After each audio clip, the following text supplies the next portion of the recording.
প্রিয় নবম শ্রেণীর শিক্ষার্থীরা, তোমাদের বার্ষিক পরীক্ষার জন্য বোর্ড থেকে প্রদত্ত নবম শ্রেণীর গণিত প্রশ্নটি এবং বোর্ড থেকে যে নির্দেশনাটি দেওয়া হয়েছে সে সকল বিষয় নিয়ে আজকের এই ক্লাসটি। শিক্ষার্থীরা, প্রশ্নটি দেখাবো তার পূর্বে তোমাদেরকে তোমাদের বোর্ড থেকে যে সিলেবাসটি অনুসরণ করে তোমাদের বার্ষিক পরীক্ষাটি অনুষ্ঠিত হবে, আমরা প্রথমে সেই সিলেবাসটি একটু দেখে নিই।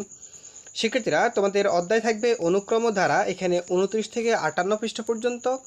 এরপরে হচ্ছে লগারিদম এর ধারণা ও প্রয়োগ, 59 থেকে 80 পৃষ্ঠা। বাস্তব সমস্যা সমাধানের সমীকরণ 113 থেকে 140 পৃষ্ঠা। পরিমাপের ত্রিকোণমিতি 141 থেকে 156 পৃষ্ঠা। কৌণিক দূরত্ব পরিমাপের ত্রিকোণমিতি 157 থেকে 178 পৃষ্ঠা। বিস্তার পরিমাপ 211 থেকে 235 পৃষ্ঠা। শিক্ষার্থীরা, এরপরে তোমাদের এখানে কিছু অ্যাসাইনমেন্ট থাকবে, কিছু বাড়ির কাজ থাকবে এবং কিছু শ্রেণীভিত্তিক কাজ দেওয়া থাকবে। এখানে পৃষ্ঠা নাম্বার উল্লেখ করে দেওয়া হয়েছে কিছু